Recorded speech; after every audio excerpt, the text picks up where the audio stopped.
Okay. All right. So we are up to Perek Tezvav, chapter 15, Mesilas Yesharim. So we're in the middle of Prishus. We're figuring out now Bederech Kniasa Prishus. Is that what you have? Mm-hmm. What do you have? Bedarchi. Okay, that's my other sefer also has Bedarchi Kniasa Prishus. Okay, and so that's interesting. And okay, so we'll talk about that. I only noticed, whatever, we'll talk about that in a second. So that's number one. Number two, so we're talking about the way or the ways to acquire Prishus. Okay, what's chapter after that? What should be, wait, don't look, what should be the chapter after that?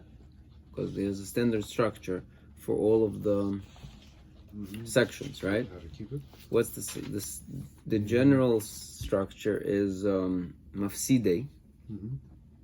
Mafsidei, things that detract from the midah and how to overcome that. So if you turn, the next already is the next midah. So there's no mafsidei over here. Okay, I mean, it's going to be obvious that it's included over here. The next midah is called midah satahara, whatever that means, but we'll translate as purity, right? What's the chapter after purity? As also is kniyas tahara, how to acquire tahara. Okay, what's missing from that? Right? Every midah has traditionally till now had 4 chapters, right? Explanation. What's the next one? Yeah, divisions or categories, right? Or protim. By when it came to Nikias, it was protim, it wasn't divisions because it was just like general protim, right? So the midah itself, categories, how to acquire it, things that detract from it. Those are the standard 4, right? So by Prishus, we had the midah, we had divisions, and now we have acquisitions, but there's no detractors. By Tahara, again, we'll have to see, there is only the midah and the acquisitions, and there are no, no divisions. Okay, by Chasidus, it goes back to standard. We have the midah, we have the divisions, and then we have something new called Mishkal HaChasidus, the balance of Chasidus. Okay.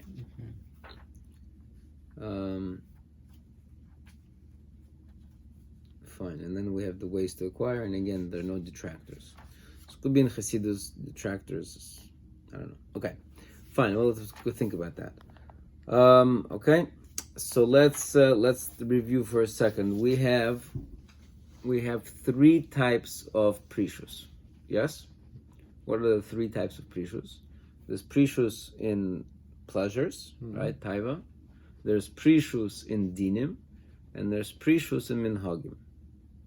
Okay, so Prishus in Taiva is the main Prishus that we discussed in the Midah, which is limit taking from any enjoyment from the world except for what is absolutely necessary, right? That's the standard Prishus, that's the one we understood.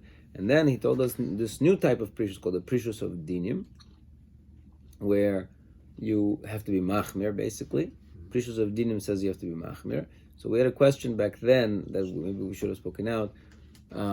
What's Prishus of Dinim got to do with Prishus of pleasures? How are those 2 things connected? So it seems, again, maybe on the basic level, it's very simple. If I have, I found a piece of meat, right? It's a derabon and whatever, a piece of meat. Let's say not a piece of meat. Let's say I found a piece of milk, right? I know for sure it's kosher, not a piece of milk, but a cup of milk. I know for sure it's kosher, but maybe not cholav Yisrael. It's a suffix, whether it's cholav Yisrael, not cholav Yisrael. So we have a principle, suffix derabon and lakula. So technically, I should be allowed to drink it, even if I'm machmir like cholav Yisrael. I should be allowed to drink it because it's a kula. Prishus tells me no. A tzaddik like you should stay away, right? So that's Prishus in Dinim. Prishus when it comes to halachas. What's that got to do with pleasures of the world? It's you being machmir and Dinim. The answer is pretty simple. I think now that at the end of the day, I'm giving up because of my chumras, I have to give up this cup of milk. I'm really thirsty right now, and I really want to drink it, and whatever it is, in my cereal with my Wheaties, but I'm going to be machmir, and I'm going to say, you know what? It's better for me not to have this cup of milk than to stay on a higher level.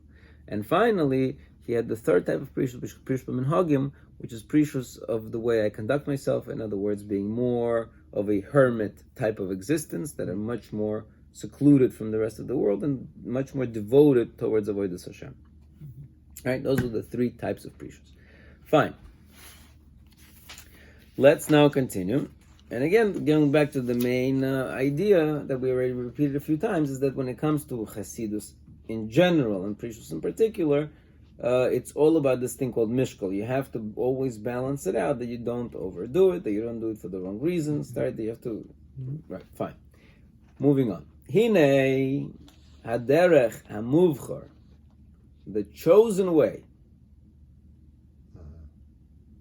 Okay, so the chosen way, the best way, to acquire liknois as a prishus, who she stakel ha'odam begrius tanugois ha'olam hazeh. A person should contemplate, should look and contemplate into the grius, into the, I don't know how to translate grius, deficient nature. Okay, what do you got? Inferior nature. Inferior nature. Fine, same difference, right? But grius is one word. Into inferiority of tanugois ha'olam hazeh, of the pleasures of this world. Upchisusom, and their lowliness. Mitzad atzmom, in it of themselves. V'haroyos hagdoilos, and the great evils, shekroivois, that are very near lihivoled mehem, to arise from them. Okay, so again, that's it. That's the whole sentence, right? So it's two parts, but it's one thing, but it's two parts. So one part is, I have to look at the pleasures of the world and their insignificance, right? In it of themselves, meaning forget the fact first that they may lead to some avera, right? First mitzad atzmam, he says, look at them mitzad atzmam and see that, this coffee that you think is very enjoyable is nothing. It's a big deal. It's a little momentary flavor of the tongue, and that's it. And it's fleeting, and it's nothing.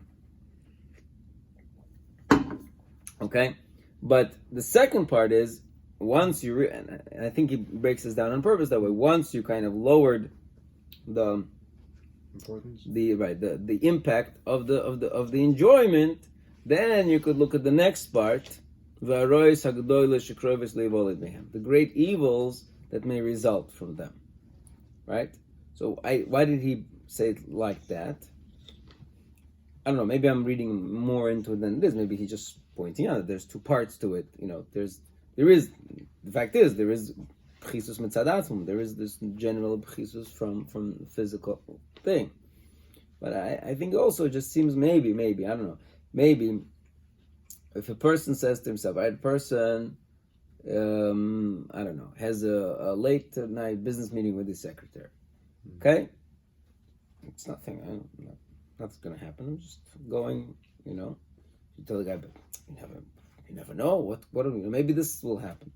Maybe you shouldn't, So if, I don't know if that's a good example, because you need something that's in and of itself enjoyable. I don't know. But the bottom line is, meaning what I'm trying to say is that you can't, right? Meaning there's a bias, right? We're all worried about an internal bias that we all possess, right? So if I value something, right? So let's say this is the thing that I value. This is my pleasure, right? So if I value something, then if you tell me, you know what, avoid this because this may lead to B, it's not going to lead to B. My bias will convince me that no, this is not going to lead to B, right? But if I first level the playing field, so listen, this is not that important, right?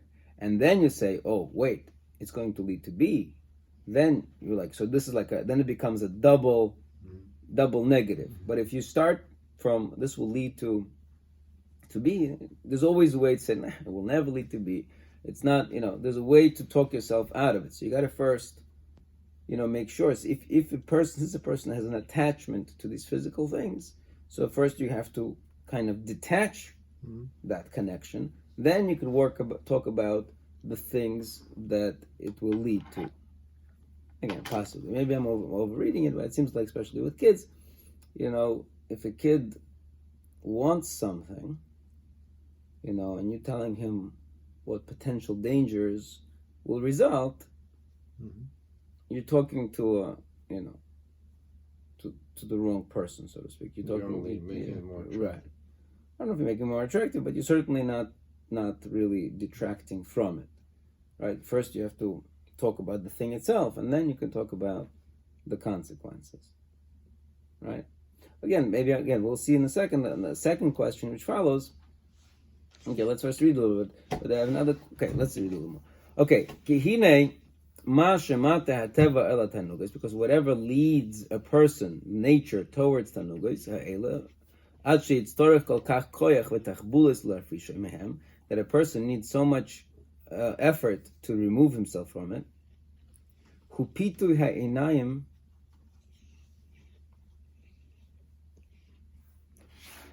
One second. Right. Okay. Fine. Hupito ha'inayim haniftim b'mari hadvorim asher hu toiv v'orev l'chayra. Right. What requires a person to come up with all these efforts is because he's already seduced by his eyes, by the visuals, right? Which is attracted to something that's good and sweet. Which is right. So, meaning there's a built-in, what he's saying is that there's a built-in by what's called a naim. What they translate over here is external appearances, right? So there's a built-in seduction. How do we know? This is what caused the chet of Odom Harishon, like the Pasuk testified, that the woman saw, right? The woman saw that the fruit, the tree is good to eat. And it's appealing and it's desirable to the eyes. And she took from its fruit and she ate. But when a person clarifies for himself that good, that is externally appealing good, is koizav legamri, it's completely false, meduma, imaginary, and without any continuous I'm not sure if it's like right. I mean, nachon means right. A continuous benefit over here. It must mean. What does it say here? Without real endurance. Okay, whatever. Without continuity, right? So it's three things. What's the problem with it? It's koizev, right? It's fictitious. Meduma, it's imaginary or illusory. Fictitious, illusory, and without continuity. Fictitious, illusory, and without continuity. What's the difference between fictitious and illusory, right? Without continuity, we understand it's only fleeting. It's there for a moment and then it's gone, right? Here, I think it's totally false, illusory, and without any permanence. So I think totally false and illusory is a little easier to understand, because you can imagine something that is not false. Right? But why is it false? Okay, why is it false? Even if it doesn't. The enjoyment of my coffee is false. It's not false. It's pretty real. Imaginary. I can hear that it's imaginary, meaning I'm programmed to enjoy it.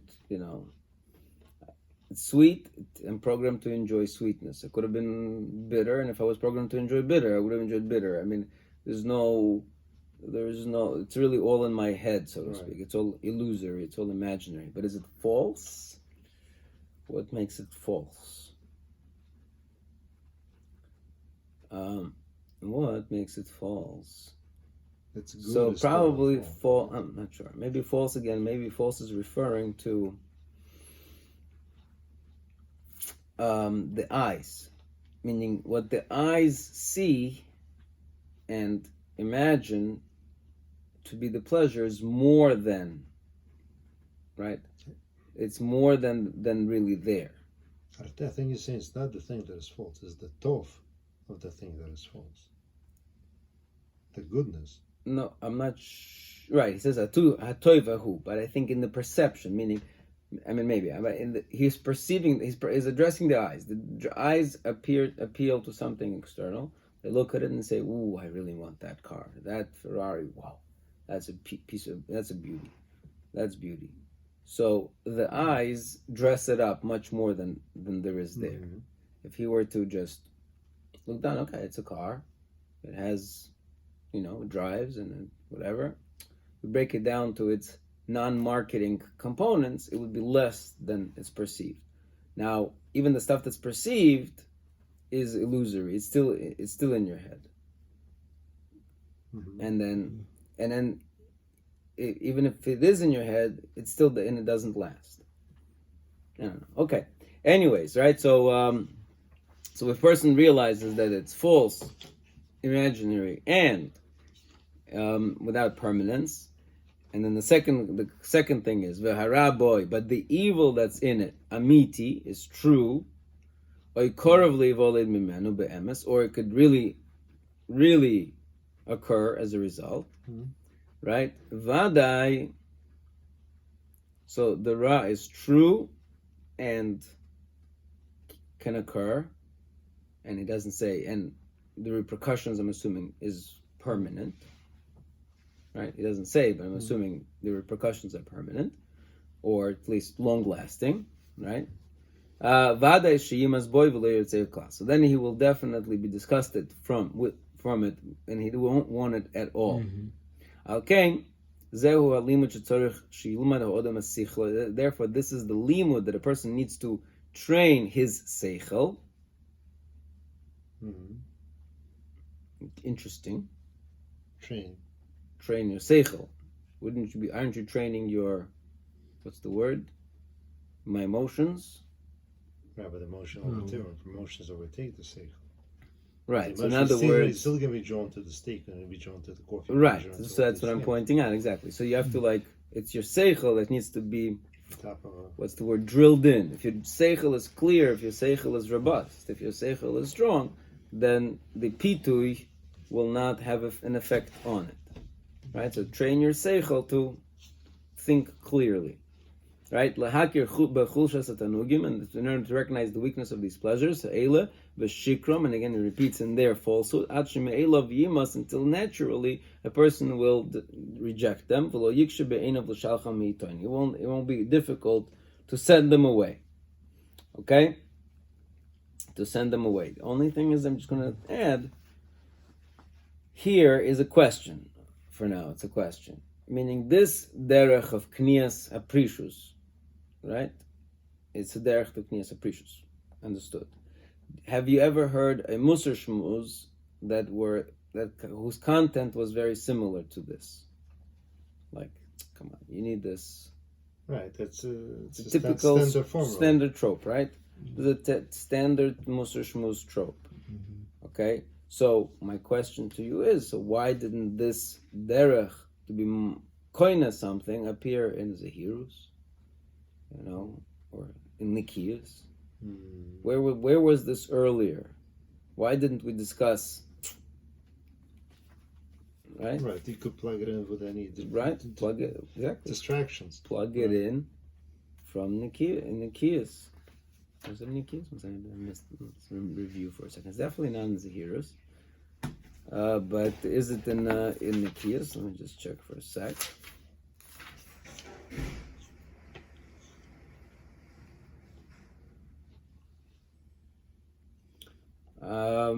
Musar. It does say to read Musar, so I guess you get this with your Musar. And no halachos, and learn lots of Musar. That was your way to acquire Nikias. Right?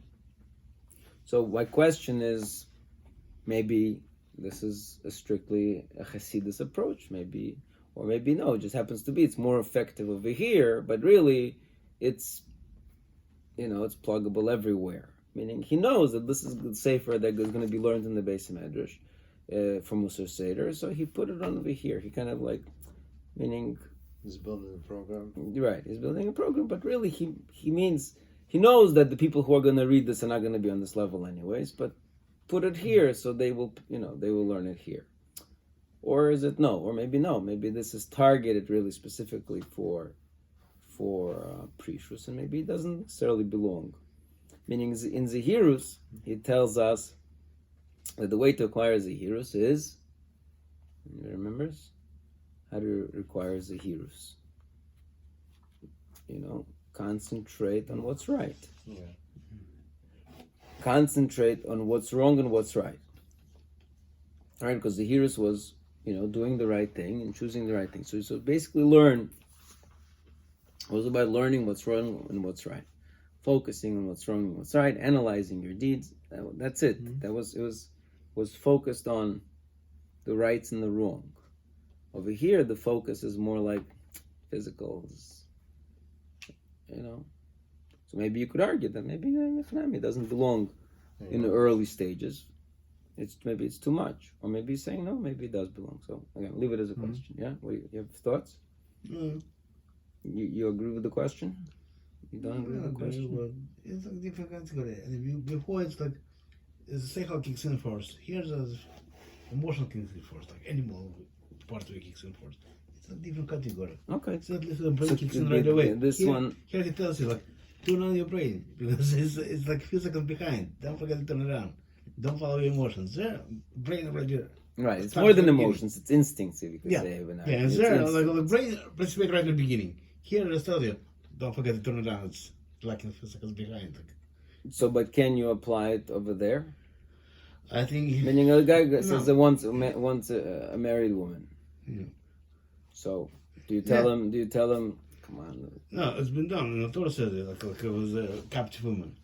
The Torah gives up. Like, okay, fine, do it, but... How does it feel?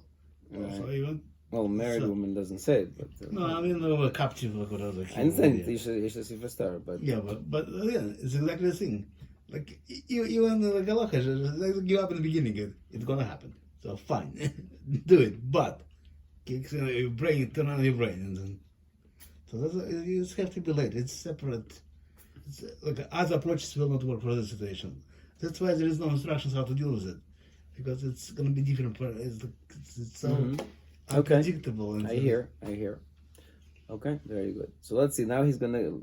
So now this next paragraph actually leads me though to believe that this is pluggable in other places. Let's see. Here's the enjoyment of food is the most sensible and felt. But is there something that is more meaningless than, short-lived and perishable? Okay. I mean, whatever, meaningless than it. The enjoyment is only as much, the shear of the enjoyment is only as much as a person's throat is able to swallow. And once it leaves the person's body, the throat, once it leaves the person's throat, and goes into the stomachs, it's forgotten. As if it never happened. Right?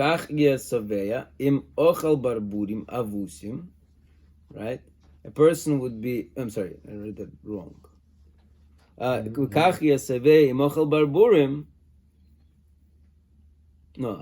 right. A person would be just as satisfied if he would eat enjoyment, like the dainty delicacies, as if he would just eat hard bread, as long as he ate the required quantity to satisfaction. Okay? Fine. Certainly if a person thinks about the different ailments that could result if he eats improperly, or the heaviness that a person gets after eating. v'ha'ashonim hamachbilim esichlo, and also fumes that confuse his seichel. Right, meaning a person eats, he gets chemicals imbalances in, and that confuses seichel, right? So fine. So okay. So we see again this map that it's fleeting.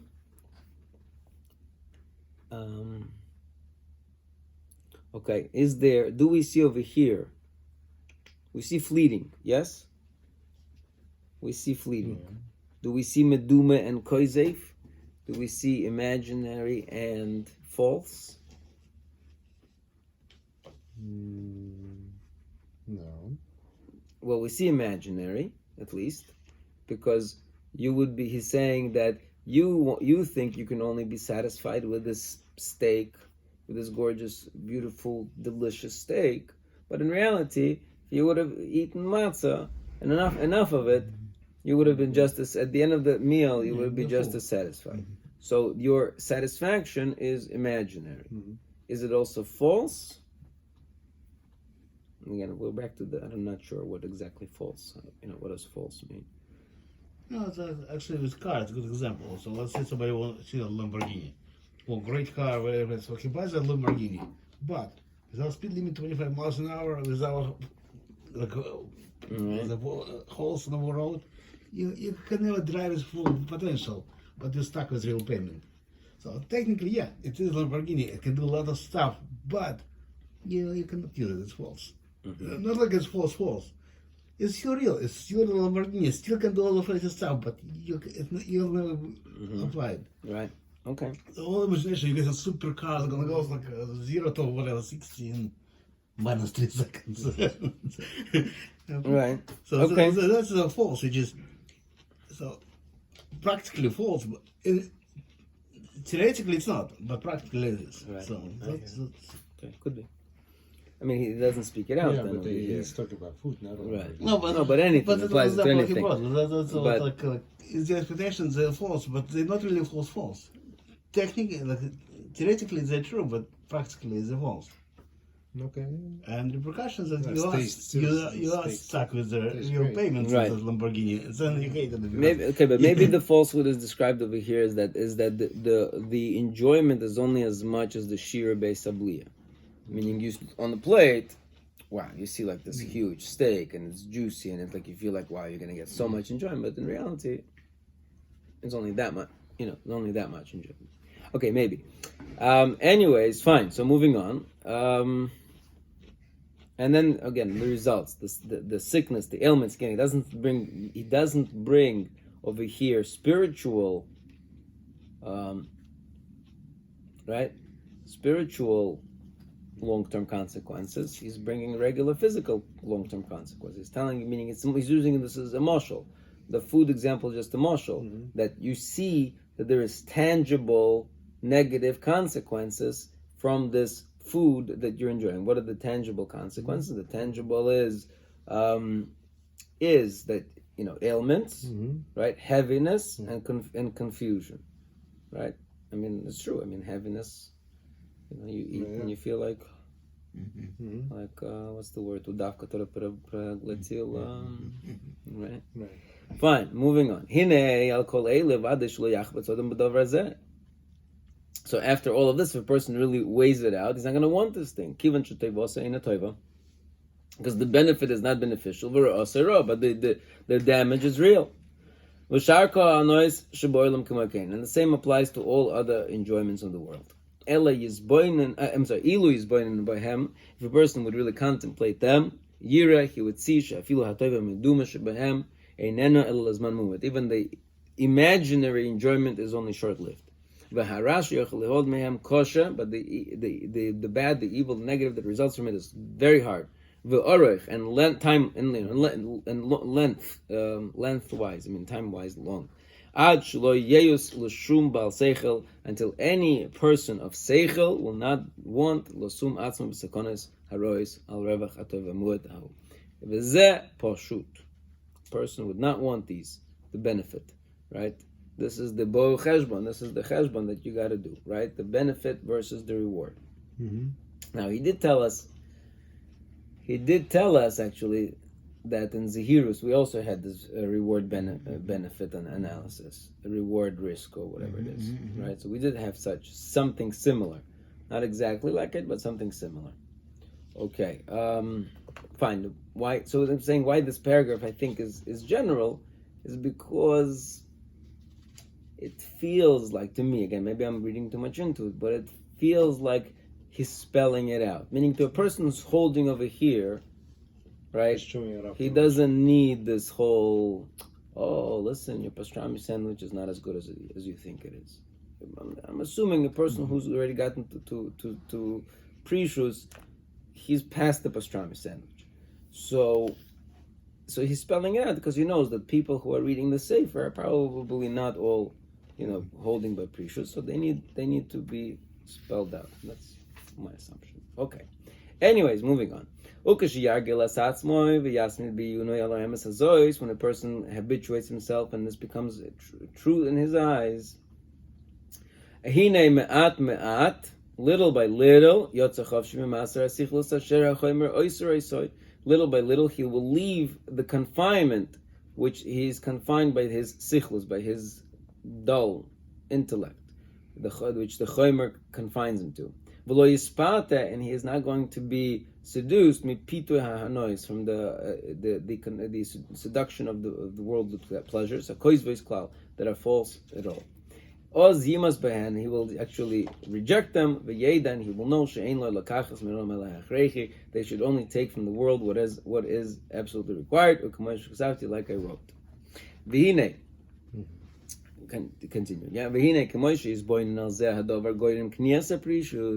Now behold, just like if somebody who contemplates this matter, he will get acquisition of Prishus, it will lead him to acquire Prishus. Kach sichlusoi, somebody who is ignoring it, who's too thick to appreciate it, mafsidoisoi, will also lose it. Right? So this is the mafsidei. Right? The things that, right? Remember that the next chapter is supposed to be the things that detract from it. Well, they're in this chapter, which makes more sense with this version. Now that I think about it, right? Your version said that there are ways to acquire Prishus, and he really only gave us one way, right?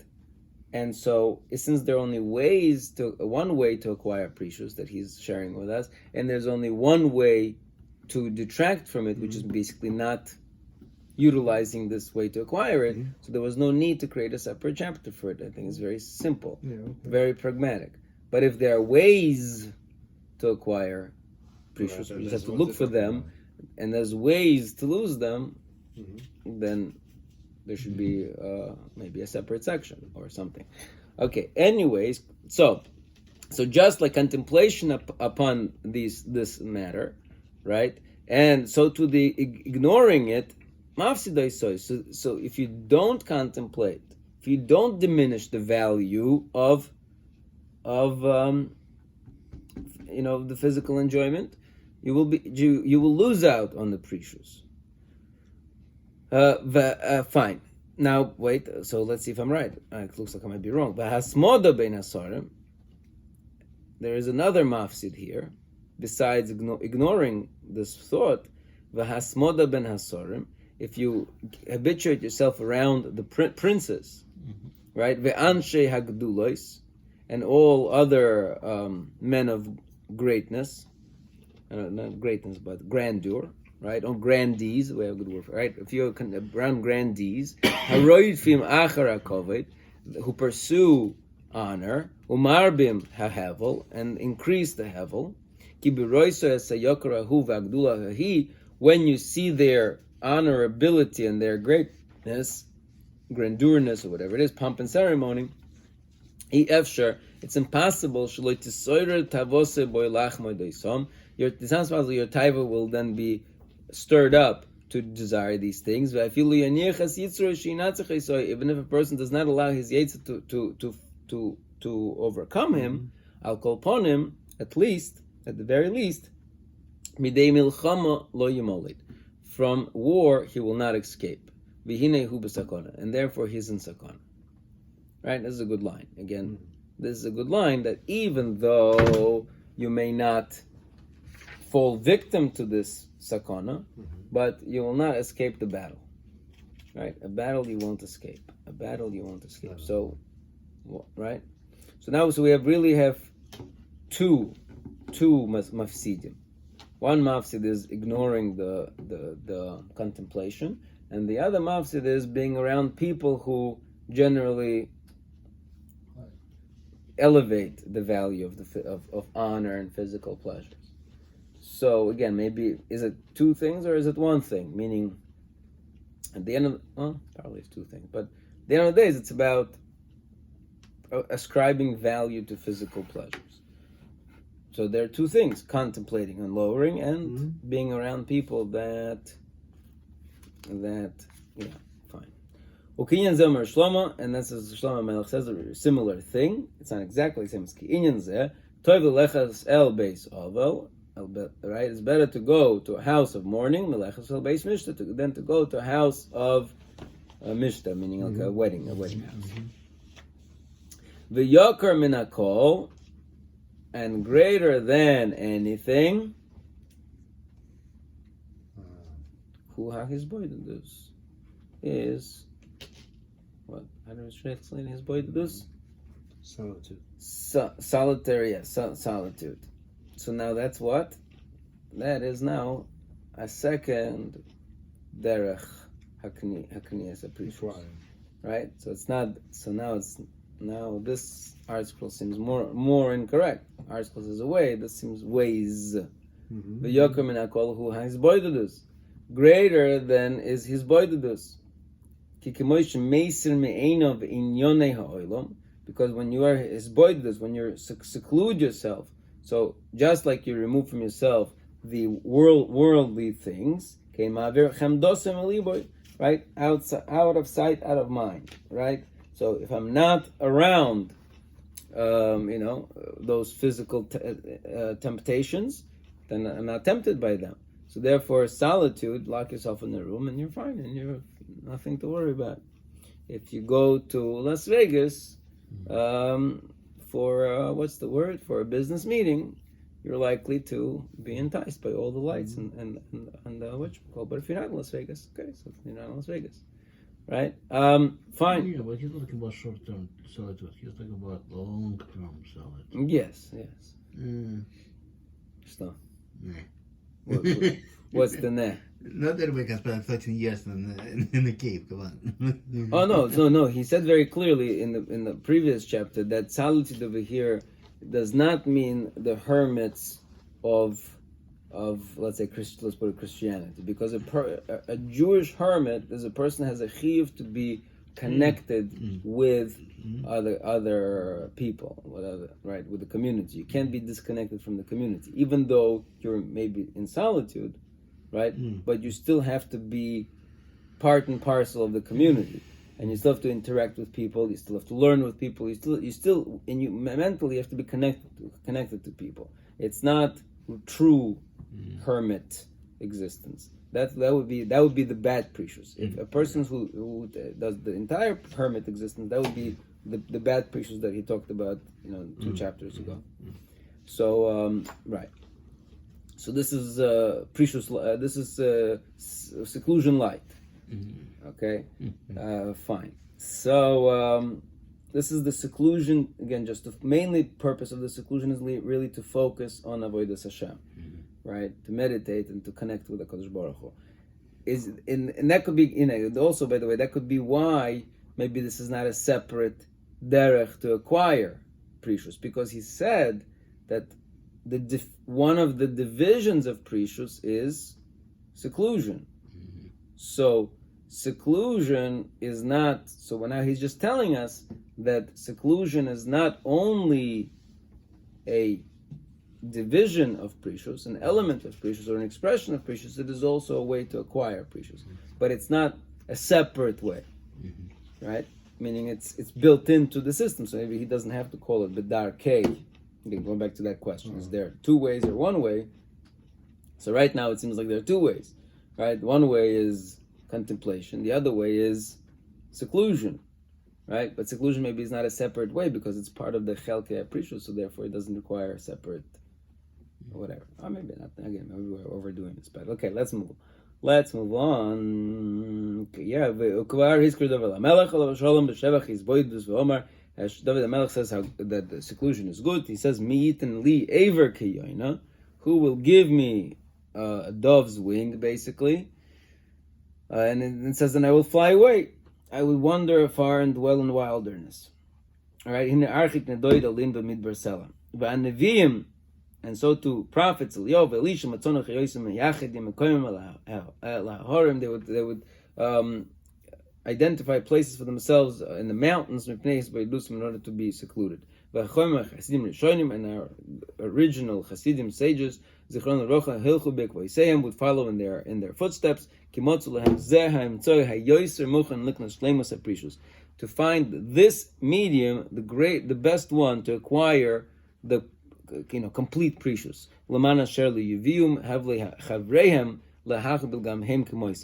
So that the emptiness of their friends, of their chevra, will cause them to be to be immersed in their emptiness too.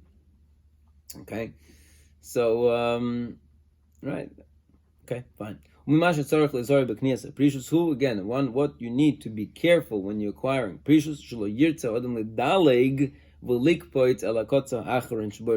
that a person should not jump the gun and acquire too much by going to the other extreme.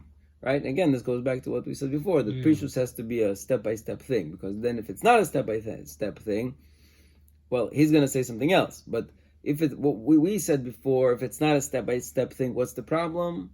The problem is that it becomes bad Prishus, right? If you go too far, right? If you're not holding by that level, so you're going too far, that's not good Prishus. That's not what he's going to say here. He's going to say here something else. Because that certainly will not succeed, right? So it's more like a technical thing. If you jumped too high, you're not going to stay there, right? So, so therefore you have to separate step by step. Today you acquire a little bit from it, and tomorrow you add on it a little more. Until you actually habituate yourself completely, and it becomes a person's second nature. Right? So the key feature is that Prishus is not repression, because repression is not good. Repression doesn't work. It's more like, I don't know how to say it. Suppression is also not good, but it's I don't know how to say it, but it's changing one's nature. It's changing one's nature, that it becomes second nature. It's changing one's nature to just live differently. Again, it's a natural process. Naturally, when a person grows up, he doesn't want that candy that used to be appealing to him when he was 5 years old. He grew up from it. He didn't have to necessarily make an effort and force himself to not eat it. It just, as he grew up, he no longer wants it. So this chassid, this parush, as he grows up, he just, those things that appealed to him before, they fall away, right? The more he thinks about their Prishus, the more it becomes part of himself to yimas, to reject it, to not be interested in it. Okay, that's it. That's the end of Prishus. That's the end of Prishus. Let's just to get started on the next. Let's just start for 1 minute. Start Tahara. What is Tahara? Before we start, what is the midah of Tahara? Right? What would you say is the midah of Tahara? Tahara translates as purity. What is purity? Yeah. What would you say is purity? Okay, starting the midah of Tahara. What would you say is purity? Okay, so let's just think about where we are right now. We went through Zehirus, and we took away everything obviously wrong from our life. Then we went to Zrizas, and we put in all of our energy to do the mitzvahs as fast and as well as possible. Then we analyzed our deeds all over again. We studied all of Shulchan Aruch and all of the Poskim, and we figured out all of the little details that we used to rationalize. For now, we got rid of all of the physical pleasures that were extra. Okay, this is where we're holding right now. Right, this is where we're holding right now. We are in seclusion. Okay, we are in seclusion. We're machmir on everything, and we have refused all unnecessary physical enjoyments. Mm-hmm. What's next? What's next? There's nothing more to do. So he says tahara is next. Purity is next.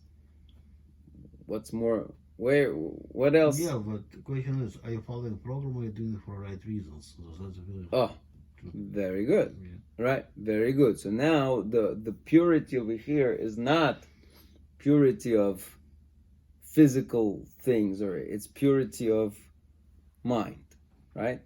Mm-hmm. It's the approach, right? The mental purity of directing it towards the right reason, right? Correct? Mm-hmm. Fine, beautiful. Okay, so that's what he says. Hatahara hi tikun halev v'hamachshavos. Tahara is fixing the heart and the mind. Halev v'hamachshavos, the heart and the thoughts. Hatahara hi tikun halev v'hamachshavos. Tahara is fixing the lev, the heart and the thoughts. Okay, that's it. Let's stop here, and we'll continue with Tahara.